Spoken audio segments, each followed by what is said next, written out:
Bismillahirrahmanirrahim. Assalamualaikum warahmatullahi wabarakatuh.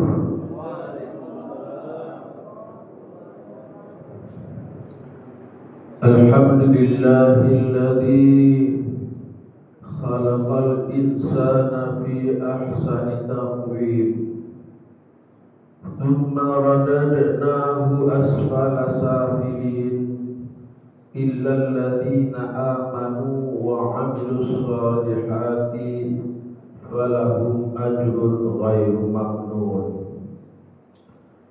Asyhadu an la ilaha illallah wahdahu la syarika lahu wa asyhadu anna Muhammadan 'abduhu wa rasuluhu la nabiyya ba'da. Allahumma shalli wa sallim wa barik ala Muhammad wa ala alihi wa ashabihi ajma'in. Thumma faqala Allah ta'ala fil Qur'anil Karim, na'udzu billahi minasy syaithanir rajim. Qul hal nunabbi'ukum bi akhsarina a'mala alladzina yudilluna fil hayatid dunya wa hum yahsabuna annahum yuhsinuna sun'a, alladzina dhalla sa'yuhum fil hayatid dunya wa hum yahsabuna annahum yuhsinuna sun'a. Shadaqallahul azim.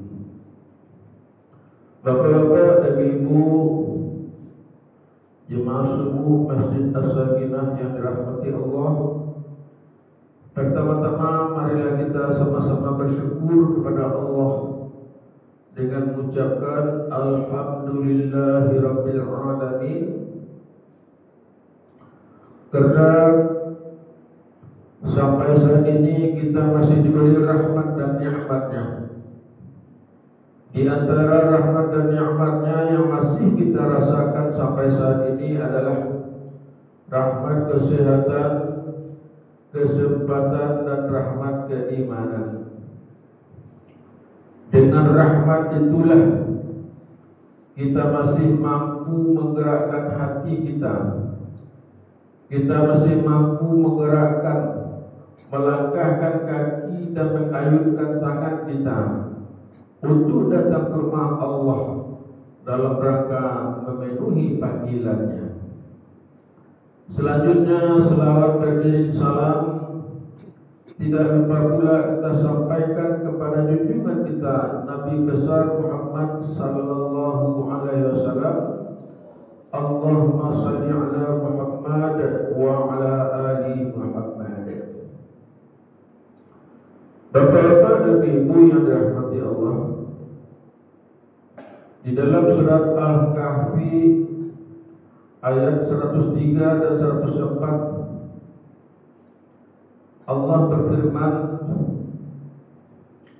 Qul hal nabbi'ukum bi akhsarina a'mala alladzina dhalla sa'yuhum fil hayatid dunya wa hum yahsabuna annahum yuhsinuna sun'a.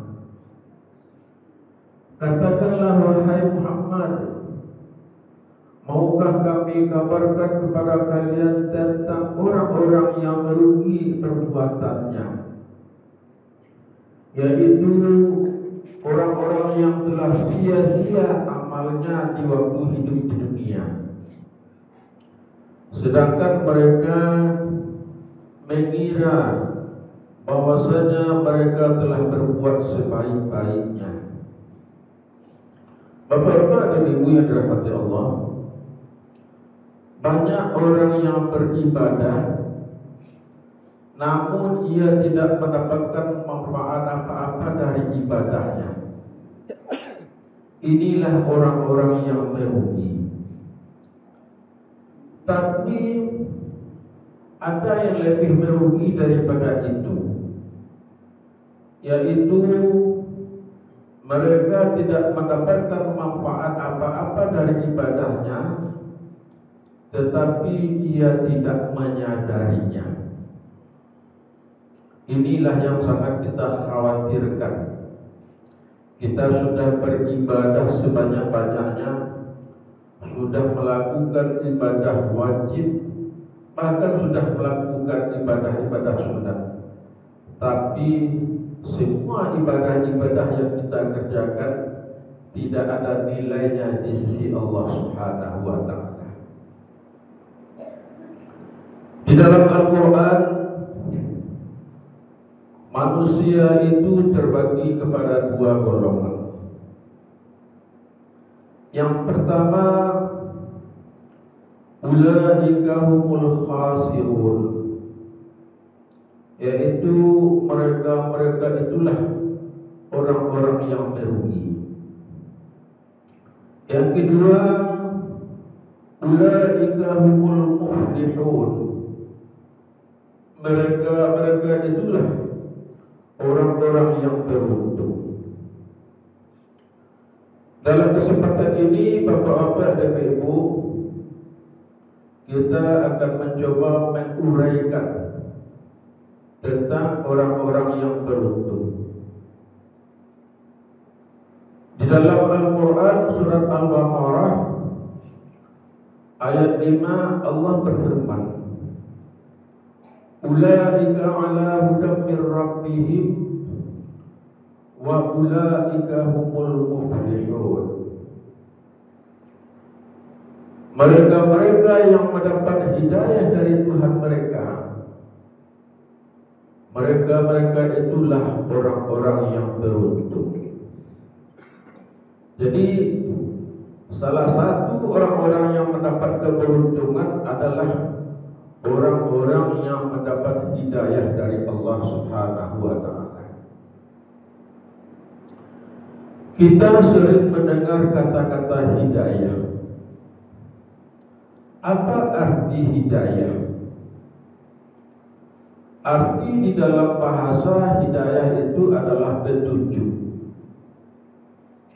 Tetapi menurut syar'i, hidayah itu adalah bimbingan atau petunjuk dari Allah yang diberikan kepada seseorang berupa terbuka hatinya dan lapang dadanya untuk menerima kebenaran Islam. Allah berfirman, wa may yuridillahu ayyahdiyahu yasrah sadrahu lil Islam. Barang siapa yang mendapat hidayah dari Allah Subhanahu wa Ta'ala, dia akan membukakan dadanya untuk menerima kebenaran agama Islam. Bapak-bapak dan ibu yang dirahmati Allah, berbicara tentang hidayah berarti membahas perkara yang sangat sulit, perkara yang sangat dibutuhkan manusia di dalam kehidupan di dunia ini. Bagaimana tidak? Karena hidayah sebab utama untuk mendapatkan keselamatan dan kebaikan, baik hidup di dunia maupun hidup di akhirat. Beruntunglah orang-orang yang mendapat hidayah, karena tidak semua orang mendapatkan hidayah dari Allah. Kata Allah, innallaha yudhillu man yasha wa yahdi man yasha. Sesungguhnya Allah menyesatkan orang-orang yang dikehendakinya, dan Allah memberikan hidayah kepada orang-orang yang dikehendakinya. Jadi seperti kita ini, alhamdulillah sudah mendapat hidayah dari Allah. beruntunglah kita.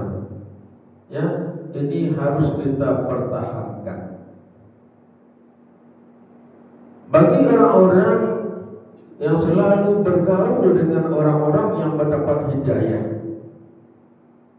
dan orang-orang yang tinggal dekat masjid, tetapi kalau tidak mendapat hidayah dari Allah, ini tidak tergerak hati datang ke rumah Allah. Tetapi sebaliknya, kalau seandainya seseorang itu mendapat hidayah dari Allah, apapun halangannya, ia tetap datang ke rumah Allah ini untuk meraih kemenangan, untuk meraih kebahagiaan hidup di akhirat nanti. Bapak-bapak, ibu yang dirahmati Allah, ada 4 macam syarat yang kita miliki agar ibadah kita diterima oleh Allah Subhanahu wa taala. Yang pertama, kita harus berilmu. Penting bagi umat Islam memahami ilmu sebelum beribadah, sangat penting.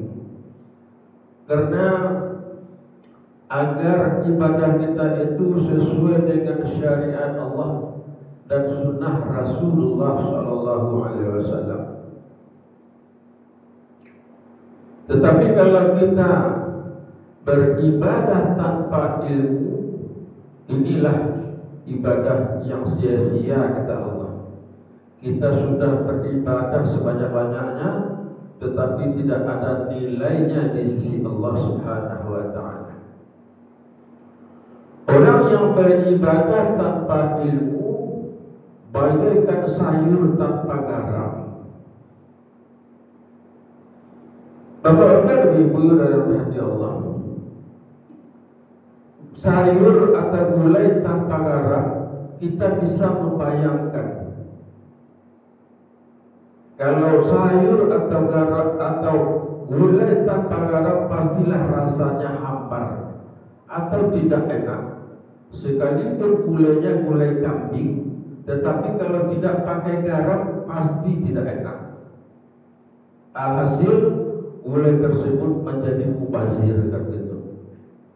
Begitu juga kita beribadah ini, Bapak-bapak dan Ibu. Kalau tidak berilmu, kita sudah beribadah sebanyak-banyaknya, tetapi tidak ada nilainya di sisi Allah, maka sia-sia sajalah ibadah kita. Jadi oleh karena itu, kita selalu belajar dan terus. Sebab untuk ilmu ibadah ini terus kita gali dan kita pelajari agar ibadah kita menjadi sempurna. Yang kedua, Bapak-bapak dan Ibu, yaitu ibadah itu haruslah dengan niat yang benar. Kata Rasulullah Sallallahu Alaihi Wasallam, innamal a'malu binniyat wa innama likulli imri'in ma nawa.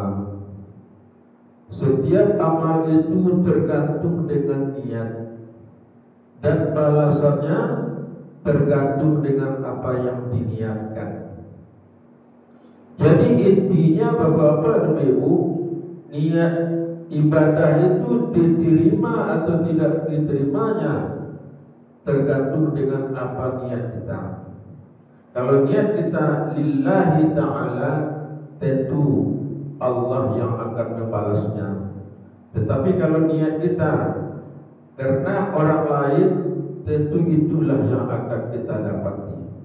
Jadi oleh karena itu, marilah kita pasang niat kita dengan niat yang benar untuk beribadah, agar ibadah kita diterima di sisi Allah Subhanahu wa taala. Yang ketiga, Bapak-bapak dan Ibu, agar ibadah kita diterima oleh Allah Subhanahu wa taala, kita perlu memiliki kesabaran di dalam menjalankan perintah-perintah Allah, di dalam menjalankan ibadah-ibadah. kita kesabaran sangat perlu dibutuhkan. Karena godaan dan tantangan datang silih berganti. Orang yang memiliki kesabaran, dia pasti istiqomah dalam menjalankan perintah-perintah Allah. Kesabaran adalah kunci untuk menjaga konsistensi seorang untuk menjalankan perintah-perintah Allah dan untuk melanjutkan ibadah-ibadah untuk berikut-berikutnya. Yang keempat, Bapak-bapak dan Ibu, adalah orang yang beribadah dengan niat yang ikhlas. Kita beribadah perlulah memiliki niat yang ikhlas. Orang yang memiliki niat yang ikhlas adalah orang-orang yang semata-mata mengharapkan keridhaan dari Allah Subhanahu wa Ta'ala.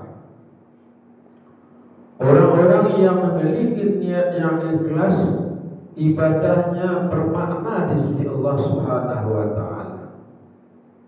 Dan orang-orang yang memiliki niat yang ikhlas, ini adalah fondasi untuk menilai ibadah seseorang, apakah ibadahnya diterima atau tidak diterima di sisi Allah Subhanahu wa Ta'ala. Jadi oleh karena itu, Bapak-bapak dan Ibu hadirin yang dirahmati Allah, kita berusaha untuk memiliki keempat pokok ini. Yang pertama adalah kita harus punya ilmu.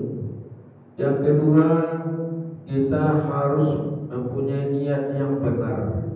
Yang ketiga, kita harus sabar untuk menjalankan ibadah. Yang keempat, kita harus mempunyai niat yang ikhlas. Jadi mudah-mudahan kalau kita memiliki yang keempat macam ini, insya Allah ibadah kita akan diterima oleh Allah Subhanahu wa Ta'ala. Ibadah kita tidak sia-sia di sisi Allah Subhanahu wa Ta'ala. Jadi itulah penyampaian kita pada pagi hari ini. Mudah-mudahan apa yang kami sampaikan menjadi ilmu yang bermanfaat bagi kita hendaknya. Demikian saja, wabillahi taufiq wal hidayah. Assalamualaikum warahmatullahi wabarakatuh.